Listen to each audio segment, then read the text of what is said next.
Seguimos hablando de oportunidades de inversión, intentando analizar también el escenario que tenemos en estos momentos, en los mercados, en cuestión de política monetaria, pero también en cuestión, como decimos, de inversión, de oportunidades, perspectivas que barajamos ya de cara sobre todo a 2023, teniendo en cuenta que estamos cerrando un año de turbulencias y de incertidumbres. Y para hacer todos esos análisis me acompaña Ángel Olea, director de inversiones de Avante. Ángel, muchísimas gracias. Muchas gracias a vosotros. Bueno, aprovechando que en un día como hoy tenemos referencias del Banco Central Europeo, estamos a la espera a mediados de diciembre de que se produzca ya la última reunión de política monetaria del año, con la mirada puesta en la magnitud de subida de tipos de interés, aunque parece que empieza a haber un consenso más sólido sobre unos 50 puntos básicos, es decir, volver a repetir la jugada que hicimos en la primera subida de tipos en julio. Sí que es cierto que nos llama la atención el escenario central versus el más adverso del Banco Central Europeo, es decir, escenario central, recesión corta, moderada, suave, escenario peor, más adverso, una recesión profunda, prolongada, en la que ahí sí tengamos que poner en foco, por un lado, la actuación posible del Banco Central Europeo, que nos dice que ahí sí contemplaría una pausa en la subida de tipos de interés que ha desempeñado hasta el momento, y nos dice, después de la crisis financiera, los bancos han hecho los deberes. Entonces, ahora mismo ese no es realmente el sector que ponemos tan en foco como un matiz de riesgo, pero sí miramos con algo de recelo al mercado inmobiliario. ¿Cómo debemos tener en cuenta todas estas referencias, estos mensajes que nos llegan por parte del Banco Central Europeo a la hora también de calibrar mejor y hacer nuestros análisis para entender el entorno de mercado? Mira, calibrar es una palabra muy buena porque es en parte la que utilizó la FED no hace demasiado cuando dio un vuelco a su mensaje para hacerlo más suave respecto a la política monetaria que iba a venir. Y yo creo que el Banco Central Europeo, aquí estamos en una situación que vamos con un poco de retraso, que la inflación todavía no ha empezado a caer, que yo creo que se vislumbra más rápido que en Estados Unidos que vamos a entrar en una recesión.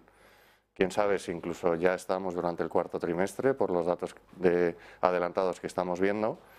Entonces, el Banco Central Europeo, por un lado, claro, va un poco por detrás, pero también es verdad que aquí siempre cuesta más, o sea, crecer cuesta más, somos una economía menos ágil y por eso yo creo que enseguida van a también ir girando en el mensaje, ¿no? Yo creo que está muy metido en precios a subida de 50 puntos básicos.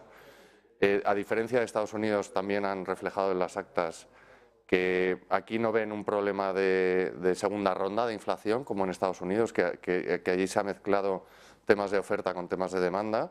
Aquí es básicamente oferta y energética lo que nos ha ocurrido y por lo tanto, bueno, pues probablemente estamos en una situación con cierto retraso respecto a los americanos, pero que no va a ir mucho más allá ni vamos a subir mucho más los tipos, ¿no? Probablemente queden 75, 50, 100 puntos básicos con mucho de subida en Europa.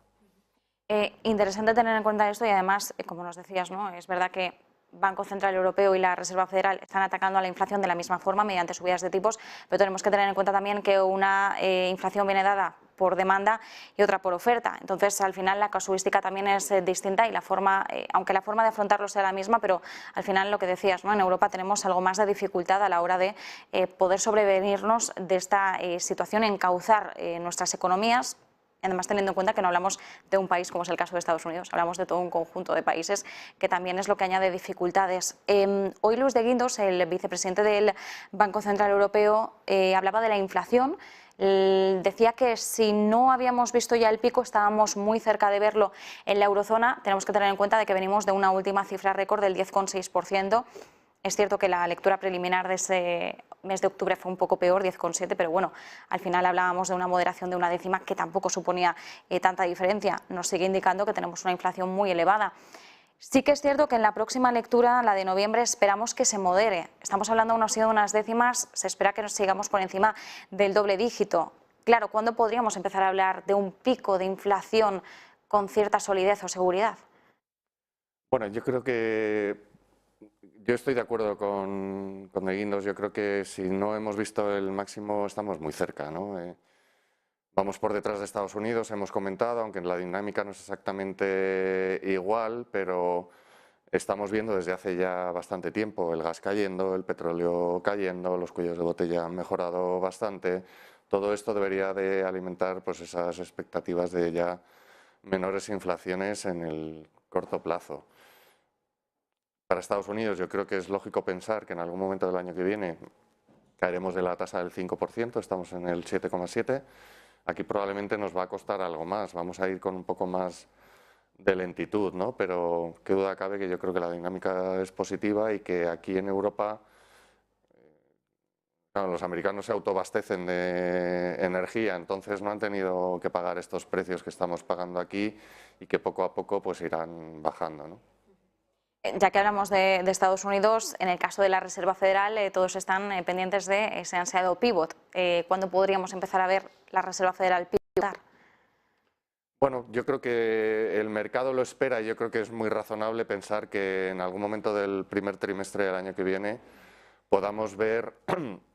Hablar de pivote probablemente no es la palabra adecuada, porque a diferencia de otras veces en las que hemos visto que los bancos centrales reaccionan de manera muy rápida y contundente con bajadas de tipos, yo creo que en este momento actual, con la inflación que va a seguir siendo alta y con una recesión que se espera corta y no muy profunda y que además es autoinducida por los propios bancos centrales, que no es una recesión más exógena como el COVID o como la gran crisis financiera, yo creo que es más de esperar no tanto un pivote así como que se estabilicen durante un tiempo los tipos de interés, ¿no? Pero qué duda cabe que ese tipo terminal máximo que veamos probablemente lo alcancemos durante el primer trimestre del año que viene. ¿Dónde podríamos ver aproximadamente ese tipo terminal? ¿Tenéis alguna horquilla aproximada? Pues yo creo que en Estados Unidos probablemente no veamos el 5%, que hasta hace poco ya se ponía en precio, probablemente algo por debajo. En la zona euro, pues estamos hablando del tipo de depósito, pues probablemente en el 2,25, 2 y el tipo general 2,75 o algo por el estilo, ¿no? Se ha llegado a hablar también del 3, pero yo creo que estamos viendo durante las últimas semanas por los datos económicos y por el mensaje que propiamente los bancos centrales están elaborando, que podemos estar algo por debajo de esos niveles que hasta hace nada se esperaban, ¿no? Sí, que no hace falta llevarlo tan al extremo como a lo mejor las voces más hawkish, ¿no? Más agresivas dentro de cada uno de los bancos centrales. Claro, ahora también estamos en un periodo de cierre, ¿no? De capitulación más bien de año, pero también de hacer recapitulación de todos los eventos que hemos estado afrontando en materia de inversión y hacer un poco balance, ¿no? de cómo ha ido el año. Y también, por supuesto, de empezar ya a poner el foco en 2023, cuáles pueden ser las oportunidades o qué activos pueden gozar de mayor atractivo. Si nos situamos por un momento en la renta variable, ¿cómo estáis observando el entorno? Porque sí que es cierto que ahora, por ejemplo, venimos de unas últimas semanas con muchos bandazos en la tecnología, despidos masivos además en las grandes tecnológicas. La situación, desde luego, para estas grandes tecnológicas está siendo muy distinta a la que esperaban, por ejemplo, pues en pleno auge que vivieron durante la crisis sanitaria, durante la pandemia.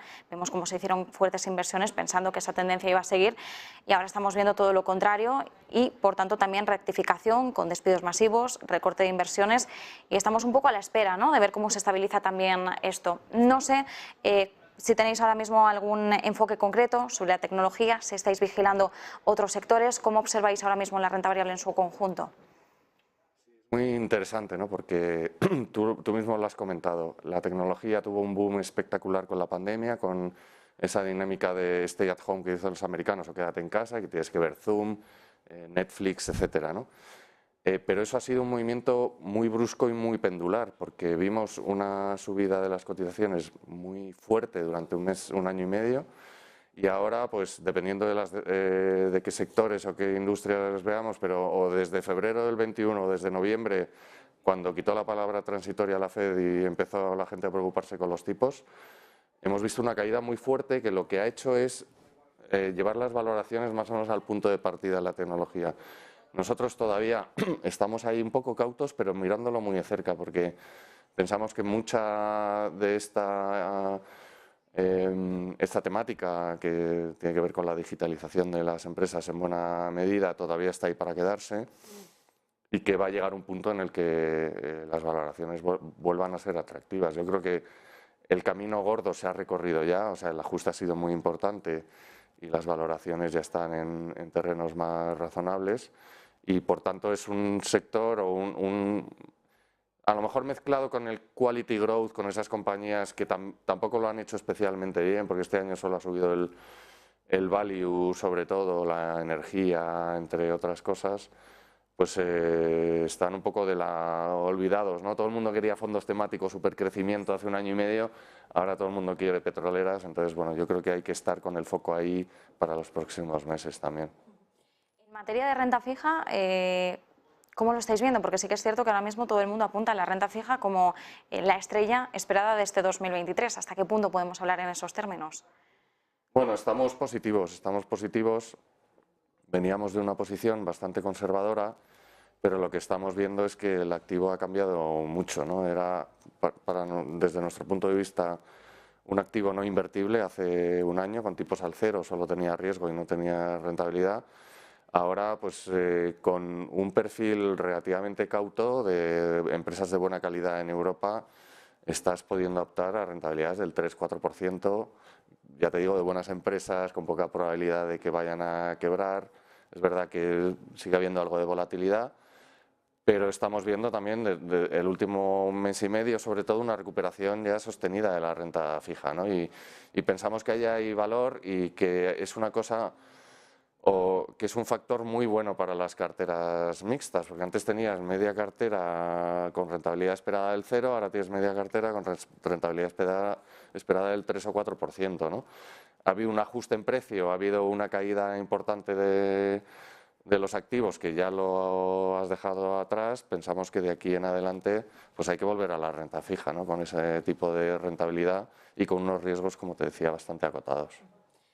Nosotros nos quedamos con esa mirada, con esas oportunidades y con la mirada puesta, ¿no?, en 2023 y en lo que pueda ocurrir. Esperemos que no nos venga tampoco ningún cisne negro inesperado como hemos tenido estos últimos años, pero bueno, de todas formas nos quedamos con este contexto, la fotografía general que estáis dibujando desde Avante. Así que, Ángel Olea, muchísimas gracias por habernos acompañado.